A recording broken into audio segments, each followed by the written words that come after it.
लिख ले, कोई भी हो, ये शब्द लिख ले। चिंता, शोक, भय, डिप्रेशन, नाना प्रकार की भयावह कल्पना और मृत्यु, दुर्गति, इनको प्राप्त होगा। शास्त्रों का उपहास कर देना, संतों का उपहास कर देना, ये 2 मिनट की बात होती है, लेकिन इसका परिणाम जब आएगा, जो मनावे सो खाओ, जैसे मनावे वैसे भोगो, जैसे मनावे वैसे आचरण करो। जब तुम हार जाना तब देखना तुम्हारे लिए मार्ग एक दिखाई देगा आनंद का। कोई महापुण्यवान ऐसा होगा जो इस पर विश्वास करेगा। अर्थ और काम, ये 2 भयानक हैं, नष्ट करने वाले। इन्हीं को सीमा में रख दिया गया, धर्म और मोक्ष की सीमा में। कामना की पूर्ति ऐसी होनी चाहिए जिससे मोक्ष पदवी तक बढ़े।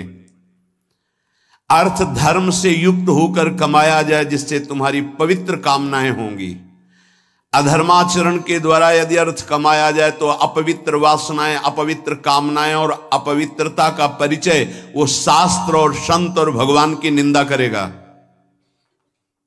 विद्वान माना जाएगा, धनी माना जाएगा, जगत सम्माननीय माना जाएगा, लेकिन वो अपवित्र अंतःकरण का, शास्त्र वैदिक सिद्धांतों की और ब्रह्म ऋषियों की, महात्माओं की अवहेलना करेगा, उपहास करेगा, पाखंड बताएगा। ये उस अपवित्र हृदय का परिचय होगा जो केवल अर्थ और काम का ही सेवन करने वाला है, जो धर्म को नहीं जानता और मोक्ष पद को नहीं जानता है। अर्थ और कामना की केवल पूर्ति करने की लालसा वाला, वो मलिन अंतःकरण वाला हो जाता है। धर्म से अर्थ और अर्थ से कामना की पूर्ति मोक्ष पदवी तक के लिए, यह हमारी शास्त्र मर्यादा है, यह हमारे धर्म की स्थिति है। पहले धर्म, फिर अर्थ, फिर कामनाओं की पूर्ति और मोक्ष पदवी की प्राप्ति। केवल अर्थ और कामना का ही उत्साह बढ़ाने वाला स्वयं मलिन अंतःकरण का और सामने मलिन अंतःकरण कर देने वाली वृत्ति प्रकट कर सकता है, ना कि धर्म और मोक्ष की। धर्म और मोक्ष रहित अर्थ और काम भाव, पिशाच भाव को प्राप्त करा देता है। वो मनुष्य रूप में असुर भाव को प्राप्त हुआ दिखाई देगा। और लिख ले, कोई भी हो, ये शब्द लिख ले। चिंता, शोक, भय, डिप्रेशन, उससे जलेगा वो। यदि धर्म और मोक्ष पदवी का तिरस्कार करता है, अर्थात अध्यात्म, ब्रह्म ऋषि और महात्माओं की अवहेलना करता है, तो वो अंतिम परिणाम नोट कर ले। चिंता, शोक, भय, डिप्रेशन, नाना प्रकार की भयावह कल्पना और मृत्यु, दुर्गति, इनको प्राप्त होगा। आज पूर्व पुण्य के प्रताप से तुम्हारी बुद्धि प्रवीण हो गई, लेकिन शुद्ध नहीं। शुद्ध बुद्धि, धर्म, आज तक जितने भी महान हुए हैं, कौन ऐसा हुआ है जो ब्रह्म ऋषियों की अवहेलना, शास्त्रों की अवहेलना, धर्म की अवहेलना, संयम की अवहेलना की जाए। हमारा धर्म शास्त्र कहता है सबसे पहला आश्रम है ब्रह्मचर्य आश्रम। फिर वो नैष्ठिक ब्रह्मचर्य से वैराग्य मार्ग को ग्रहण करता है, या वो संयमित ब्रह्मचर्य से गृहस्थ आश्रम को जाता है। और यहां उपदेश दिया जाता है, प्रोत्साहन दिया जाता है धर्म भ्रष्ट होने का। क्या है? केवल अर्थ और काम की पूर्ति, पिशाचवत वृत्ति। इसको जीवन नाश कहते हैं, मोटिवेशन कहते हैं। जो ऐसा उत्साह जो अपनी अनर्थ प्रदान करने वाली कुमार्गगामी इंद्रियों को अपने शासन में लेकर के सत्य मार्ग का अनुगामी बने, उसे मोटिवेशन कहते हैं, उसे उत्साह बढ़ाना कहते हैं। भोगों का उत्साह बढ़ा देना या विषयों की प्रियता का उत्साह बढ़ा देना, इसको तो पतन कहते हैं, इसको तो गिराना कहते हैं। पर आज का समाज इसी को उत्साह समझता है। कैसे अर्थ पिशाच बनूं, कैसे भोग वासनाओं का कीड़ा बनूं, बस इसको समझा जाता है। अगर सत्य विषय शास्त्र सम्मत हो, उसकी अवहेलना की जाती है। नहीं, ये शास्त्र आपको सुखी, निश्चिंत, निर्भय बनाने के लिए हैं। ये आपके ऊपर दबाव नहीं डाल रहे हैं, आपको शासन में लेकर के माया रूपी प्रपंच के दलदल से निकालने की चेष्टा बताते हैं। काम, क्रोध, लोभ, मोह, मद, मत्सर, इनकी गुलामी से मुक्त होने की बात बताते हैं। कोई भी कहीं भी हो, अंततोगत्वा देख लेना अपने हृदय में चिंता, भय, शोक, डिप्रेशन, नाना प्रकार की दुर्वासनाओं की दौड़ भाग, भला इनसे तुम्हारा उत्साह संपन्न होगा?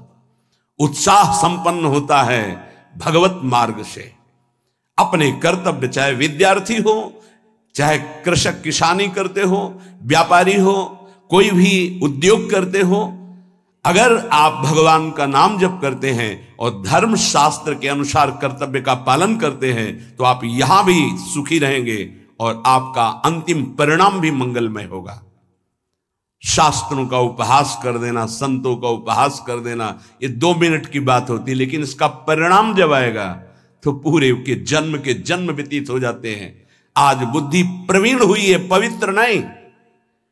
जब बुद्धि पवित्र होगी तब आप जान पाओगे शास्त्र क्या है। ऐसे ही जो मनावे सो खाओ, जैसे मनावे वैसे भोगो, जैसे मनावे वैसे आचरण करो और आप शास्त्रों का ज्ञान जान जाएंगे। ये शास्त्र अध्यात्म का वो परम आनंद छुपाए हुए बैठे हैं जो गुरु कृपा से चाबी मिलती है और खुलती है तो परमानंद में डूब जाता है। उसी आनंद की प्राप्ति के लिए आप विषयों में भी जो लगे हुए हैं, खोज कर रहे हैं, वो इसी आनंद की खोज करें। वो विषयों में नहीं है, वो परमात्मा तत्व में है। आज मान लो या अंतिम समय घुटने टेक देना, देख लेना, जब तुम हार जाना तब देखना तुम्हारे लिए मार्ग एक दिखाई देगा आनंद का। वो है भगवान की शरणागति, वो है अध्यात्म, वो है शास्त्र सम्मत मार्ग। पुमर्थाश्चत्वारो दिशि विधयांजलि पुटम। यदि आप भगवत आराधना करते हैं तो आपकी अंजुलि में 4 पुरुषार्थ रखे हुए हाथ में, धर्म अर्थ काम मोक्ष।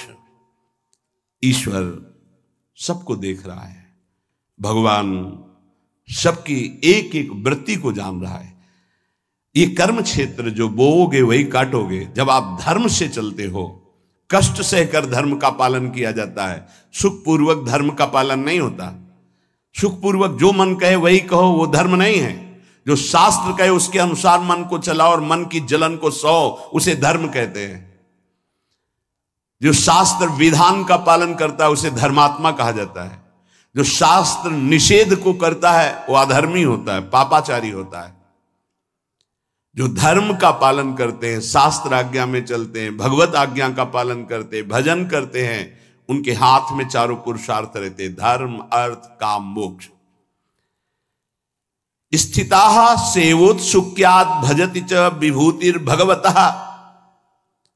समस्त भगवान की विभूतियां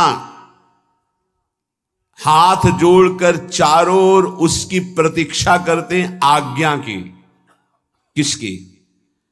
जो अमर्यादा राधा चरण परिचर्या रस महा, जो वेदातीत रस श्री राधा किशोरी के चरणारविंद की सेवा में लगा है, 4 पुरुषार्थ उसकी अंजलि में हैं। और स्थिता सेवोत्सुक्यात् भजति च विभूतिर्भगवतः। भगवान की विभूतियां उसकी सेवा के लिए उत्साहित होकर हाथ जोड़े खड़ी रहती हैं। वास्तविक ईमानदारी से जो भक्ति में अपने चित्त को डुबो रहा है, शास्त्र मर्यादा के अनुसार आचरण कर रहा है, उसके लिए कुछ दुर्लभ नहीं। अमंदानंदाब्धि प्लुत मधुर वृंदावन बने, सदा राधा कृष्णो स्मृति रति सारेन सुकृति। धन्य है वो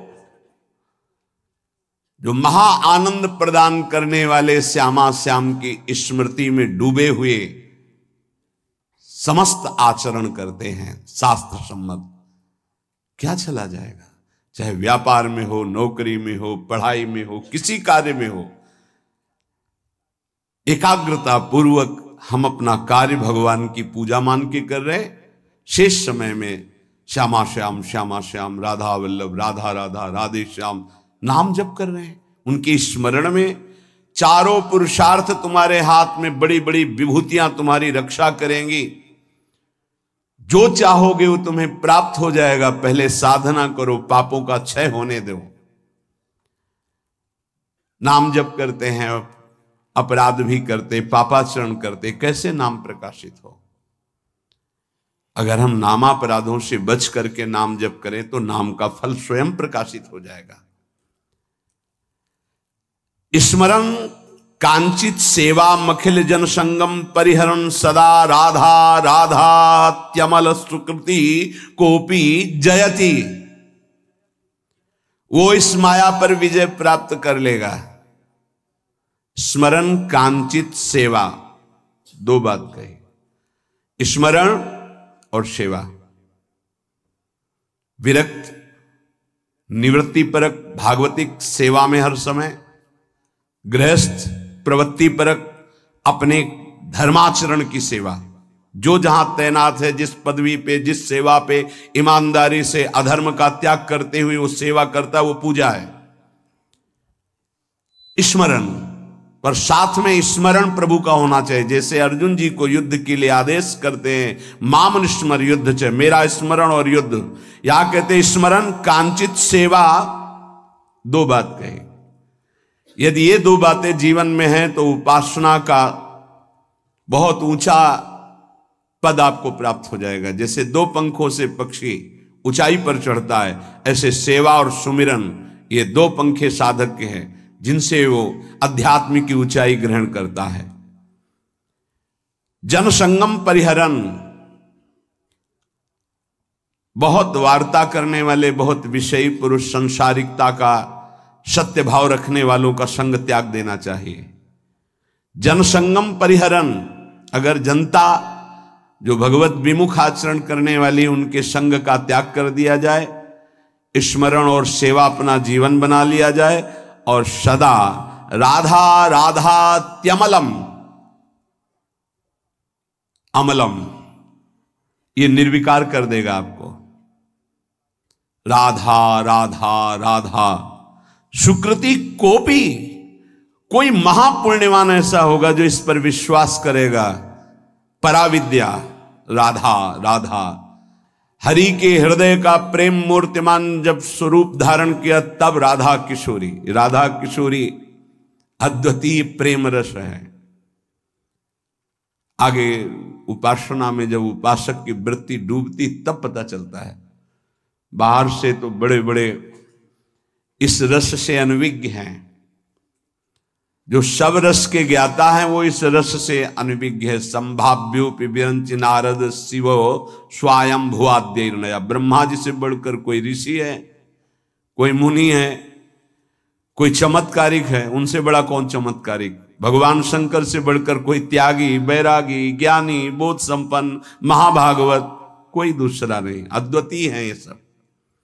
श्री किशोरी जी के चरणारविंद की सेवा, उनका स्मरण, राधा राधा राधा, बोले अमल सुकृति, निर्विकार कोई महान पुण्य आत्मा ऐसा जो इस नाम पे प्रीति कर पाता है तो जयति, वो त्रिकाल में कभी राधा राधा बोलने वाला बाधा कोई परास्त नहीं कर सकती। जयति, कलिकाल के अभद्र और त्रिगुण माया पर वो जय को प्राप्त कर लेता है।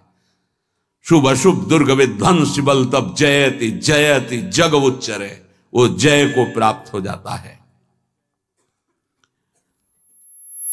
श्री राधा अगर वाणी से बोलते हैं तो ये परहेज रखना होगा, ऐसे लोगों का संग त्याग करना होगा जो भगवत विमुख है।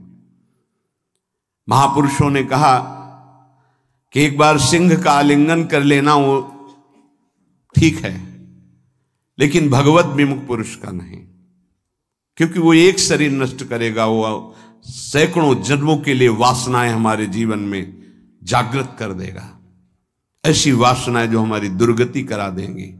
जनसंगम परिहरन राधा राधा सदा अमल सुकृति कोपी जयति, जय हो उसकी पुण्यवान की जिसके हृदय में राधा राधा राधा संसर्ग शून्य जीवन। एक तो होता है भगवत विमुख और एक दूसरा होता है उपासना का भी अंतर। अगर अन्य उपासना वाले, सिद्धांत को जानने वाले, शास्त्र सम्मत चलने वाले महत जन हैं, पर वो इस उपासना को नहीं जानते हैं, अलग अलग उपासना का स्वरूप है, यदि हम उनका संग करेंगे तो उनका पता नहीं है इस रस का, वो आपके चित्त से इस रस की बात को हटा देंगे पक्का। इसीलिए ध्रुवदास जी ने कहा है कि अगर हमें संग करना है तो ये जरूर होना चाहिए, इष्ट मिले और मन मिले मिले भजन रस रीति, तहा निशंक है मिलिए, तासो कीजे प्रीति। नहीं तो शंका है, आप भ्रष्ट हो सकते हैं, अपनी उपासना से गिर सकते हैं। इष्ट मिलना चाहिए, रसरीति उपासना पद्धति मिलनी चाहिए, और फिर मन मिलना चाहिए। हमारे भगवान के अनंत अवतार है, अनंत रूप है, अनंत लीलाएं हैं, तो मार्ग भी अनंत की प्राप्ति के अनंत है, सब सही है। पर हमको जो कृपा से मिला है, अब हम इस मार्ग की पुष्टता के लिए इष्ट मिले और मन मिले, मिले भजन रस रीति। जहां तहां अन्न खात सखी कहत आप गात, सकल द्योष द्वंद जात रात सर्व सो वहीं। रात भर विषय विलासिता या सोने में गई, दिन में नाना प्रकार की भोग सामग्री संग्रह में चला गया, और जहां मन आया वहां भोजन पाया, जिससे मन आया उससे मिल रहे हैं, बात कर रहे हैं, बोले जीवन बर्बाद कर रहे हैं। अगर हमें जीवन सार्थक करना है तो हमें इष्ट प्रियता रखनी होगी।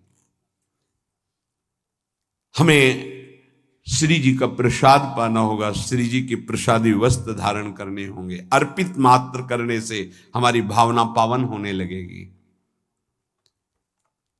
खान पान तो कीजिए रसिक मंडली माए, जिनके और उपासना तहां उचित द्रोणाए। रसिक मंडली में या तन को नीके ढंग लगाओ, दंपति यश गाओ, हर्षाओ हितसो रिज रिझाओ। हमारे भगवान निराकार भी हैं, साकार भी हैं, सगुण साकार निर्गुण निराकार सब कुछ है। सब उपासक हमारे भगवान के निराकार के भी हैं, साकार के भी हैं, सबको प्रणाम है। लेकिन हम जिस उपासना में चल रहे, अपने उपास्य देव की उपासना सिद्धि के लिए अपने उपास्य देव के ही सत्संगियों का संग करें, नहीं तो उसमें बाधा पड़ जाएगी, आपकी उपासना मिश्रित हो जाएगी, व्यभिचार दोष उत्पन्न हो जाएगा उपासना में। अव्यभिचारणी भक्ति जो प्रेम लक्षणा, वो आपके अंदर जागृत नहीं होगी। इसलिए उपासक सावधान रहे। प्रसंग चल रहा है, हमारे भगवान प्रकृति को अधीन करके अपने जनों को सुख देने के लिए अवतार धारण करते हैं। कल चर्चा हुई थी, इतना सुंदर रूप प्रभु का है, जो देखे सो इनका हो जाए। कल चर्चा हुई थी, मथुरावासिनी सखियों ने जब प्रभु के सौंदर्य रूप लावण्य को देखा तो उनको गोपियों का भजन सर्वश्रेष्ठ लगा। गोप्यस्तपः किम चरन यदमुस्य रूपम, लावण्य सारमसमूर्धमनन्य सिद्धम, द्रग्भी पिबन्त्यनुसवाभिनवम दुराप, में कांत धाम यस सह श्रीयेश्वरस्य। धन्य है ब्रज की गोपियां, पता नहीं कौन सा साधन तप किया, जो अपने नेत्रों के दोनों से सदा इनकी रूप माधुरी का पान करती रही। इनकी अजान बाहों में उनका हृदय समर्पित रहा। कैसा सौंदर्य प्रभु का, इनके समान त्रिभुवन में कोई नहीं है।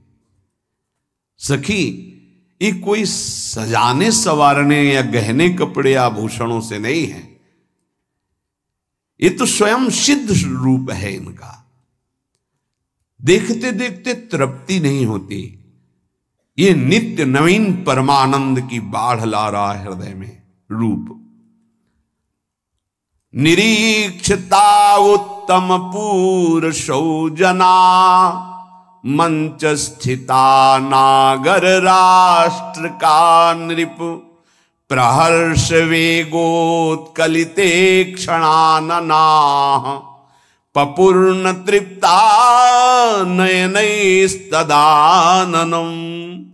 पिबन्त इव चक्षुर्भ्यां लिहन्त इव जिह्वया, जिघ्रन्त इव नासाभ्याम श्लिष्यन्त इव बाहुभिः। जिस समय प्रभु रंगमंच पर पहुंचे, कंस के।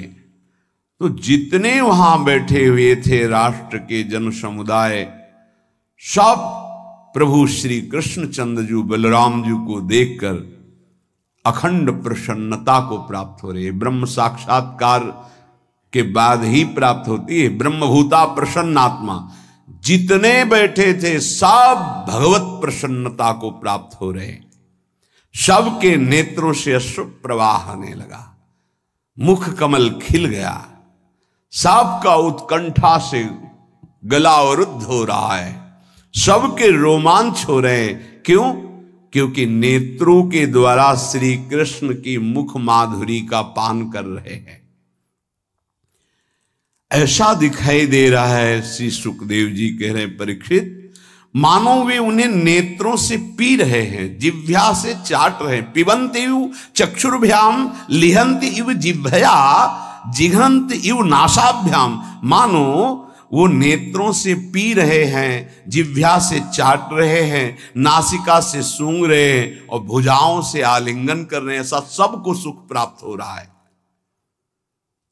जब जब भगवान अवतार धारण करते हैं वो सच्चिदानंद बपू होता है। भगवान श्री रामचंद्र जी के सौंदर्य को देखकर विदेह राजा जनक विशेष विदेह हो गए।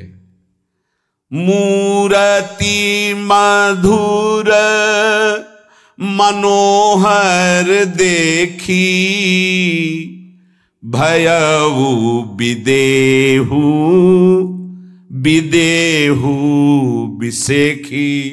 आहा, ब्रह्मानंद में देहातीत अवस्था को प्राप्त जनक जी महाराज आज विशेष विदेह हो रहे हैं। मूरति मधुर मनोहर देखी, भयउ विदेहु विदेहु विसेखी। सहज विराग रूप मनु मोरा, थकित होत जिमी चंद चकोरा। मेरा मन सहज वैराग्य में है, सहज वैरागी। आज राम रूप को देखकर जैसे चंद्रमा को देखकर चकोर थकित होता है, ऐसी स्थिति हो रही महाराज जनक की। ये रूप प्रभु का, ये तो परम ज्ञान शिरोमणि है, जिनको बिल्कुल ज्ञान नहीं। वन में रहने वाले कोल भील जब भगवान श्री राम को देखा, ऐसा रूप क्या पवाऊं, क्या सेवा करूं। दोना में जल भरते, कोई एक फल रख लेता है जंगल का, कोई कंद, कोई मूल, दौड़ दौड़ करके सामने आते हैं प्रभु की तरफ। करही जोहारू भेंट धरी आगे, प्रभु ही बिलो कहीं अति अनुरागे। चित्र लिखे जनु जहां तहां ठाढ़े, पुलक शरीर नयन जल बाढ़े। कोई भक्ति नहीं है, कोई ज्ञान नहीं है। प्रभु के रूप का प्रभाव आते हैं, जोहार करते हैं, चरणों में वंदना करते हैं, जल फल ऐसे रख देते हैं, मानो चित्र से लिखे हुए हो, मानो चित्र में बनाए हुए खड़े हो, ऐसे भगवान की रूप माधुरी का पान कर रहे हैं। चित्र लिखे जनु जहां तहां ठाढ़े, पुलक शरीर नयन जल बार। सबके नेत्रों में आंसू बह रहे, शरीर में पुलकावली हो रही। ये तो भगवत कृपा पात्र हैं जो भगवान से वैर रखते हैं। उनके हृदय में रूप का कैसा प्रभाव पड़ता है। शूर्पणखा जब नाक कान छेदन हो गया, अपने भाइयों के पास गई, खरदूषण के पास, और कहा ऐसी ऐसी परिस्थिति में मुझे ये दंड दिया। उनका नाम राम है।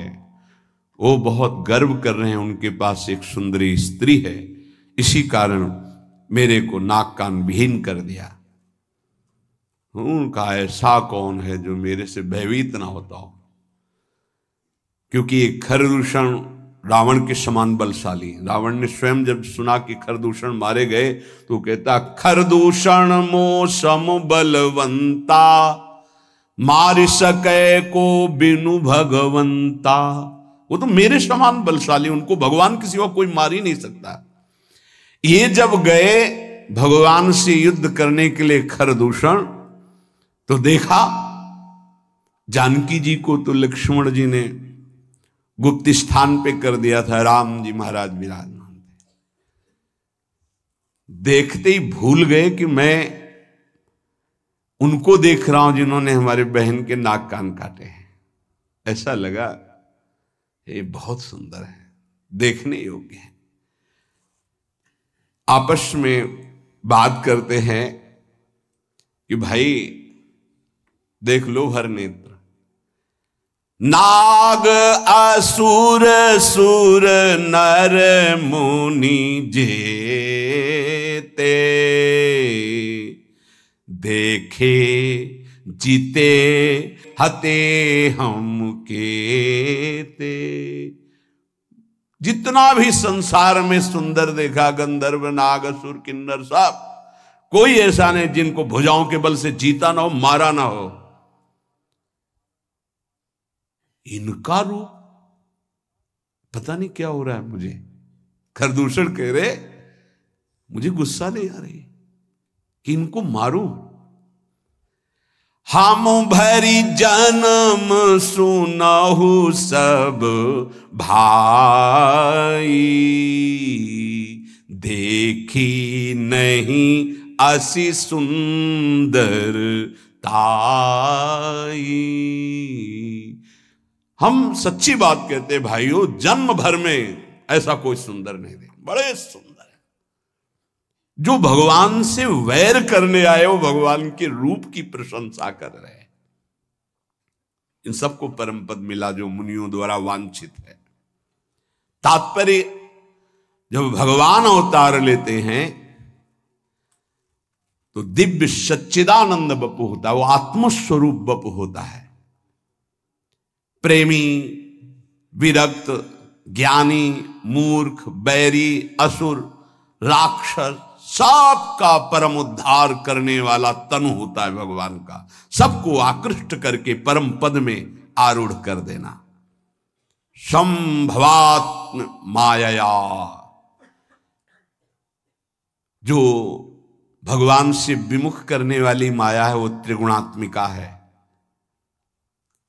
लेकिन भगवान की जो आत्म माया वो योग माया है।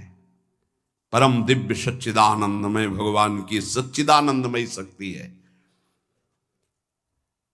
भगवान इसी योग माया से अपनी महिमा, अपने रूप, अपने तेज को उतना जितना देख सके उतने दर्शन कराते हैं। नहीं, भगवान अनंत तेजस, कांप रहे हैं अर्जुन जब भगवान ने थोड़ा सा दिव्य दृष्टि दी, कांप रहे। इसी योग माया का आश्रय लेकर भगवान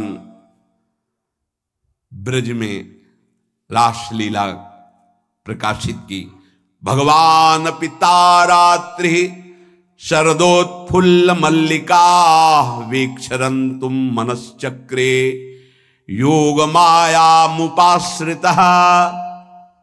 लेकिन नवनिवृत्त निकुंज में नहीं, ये अवतार लीला की बात कर रहे हैं। भगवत विमुख मूढ़ पुरुष के आगे दो पर्दे रहते हैं। एक तो रहता है अपनी मूढ़ता का, त्रिगुणात्मिका माया का, और दूसरा भगवान की योग माया का।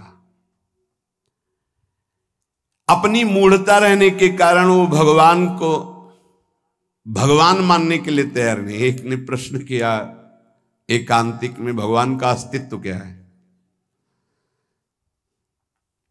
बड़ा विचित्र है, कैसे वर्णन करें।